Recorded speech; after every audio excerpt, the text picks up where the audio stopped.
দীর্ঘ ১.৫ মাস চলেছে free fire world সিরিজের প্রতিযোগিতা।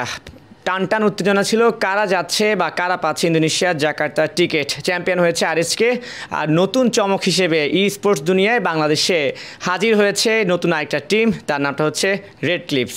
আজকে তাদের সঙ্গে কথা বলছি। শুরুতেই আপনাদেরকে অভিনন্দন রানার্স আপ হওয়ার জন্য। আমার সঙ্গে আছে নাবিল, আমার সঙ্গে আছে আশিক এবং আমার সঙ্গে আছে মারুফ। প্রথমেই নাবিলের কাছে যাচ্ছি। অভিনন্দন, কেমন লাগছে? অবশ্যই ভালো লাগতেছে আমাদের। তো অনেক ট্রাই করছি, আমরা নিজেদের পরিশ্রম করে উঠছি এখানে। তো নিজেদের বেস্টটা দিয়ে ট্রাই করছি, চ্যাম্পিয়ন হতে পারছি না কিছু একটা প্রবলেমের জন্য। ইনশাল্লাহ নেক্সট টাইম চ্যাম্পিয়ন। তো জাকার্তার জন্য ভালো পারফরমেন্স দিতে হবে। সবাই বলছে যে হয়তোবা জব ব্রেকার্স যাবে, হয়তোবা হচ্ছে বাংলাদেশ টপ 1 যাবে। রেড ক্লিপসের কথা কেউ খুব একটা বেশি বলেনি। আপনাদের কি আশা ছিল? জি, আমাদের একটা আশা ছিল, কারণ আমরা অনেক ওল্ড থেকে খেলতেছি, তো আমাদের এখানে একটা আশা ছিল। তো এখন কেমন লাগছে?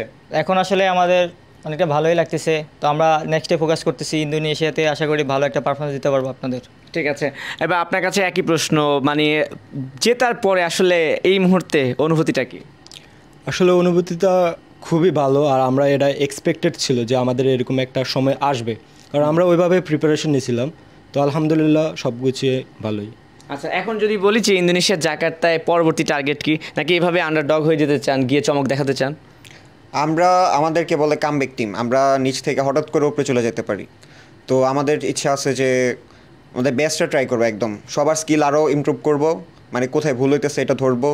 আস্তে আস্তে আরসি যাতে আরও উপরে যায়, আর দেশের পতাকা যাতে আমরা তুলে ধরতে পারি ওই দেশ।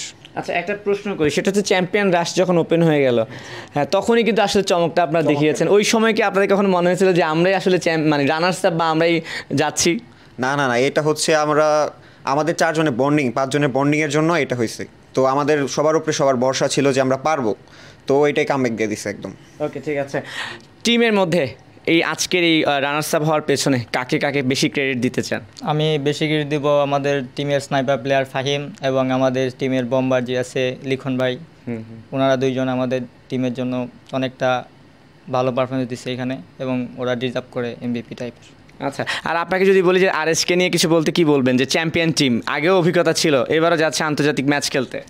আসলে ওরা বাংলাদেশের বেস্ট টিম আমরা মানি, আর ওদের বলতে গেলে ওরা সব দিক দিয়ে বেস্ট। ওদের কমিউনিকেশন, ওদের বন্ডিং, স্কিল সবগুলো দিয়ে ওরা বেস্ট। তো ওরা অবশ্যই এটা চ্যাম্পিয়ন ডিজার্ভ করে, এই আর কি। ওকে, ঠিক আছে। আপনাদের তিনজনকে অসংখ্য ধন্যবাদ, অভিনন্দন এবং ওয়েলকাম টু জাকার্তা। আপনাদের জাকার্তায় স্বাগত জানাচ্ছি।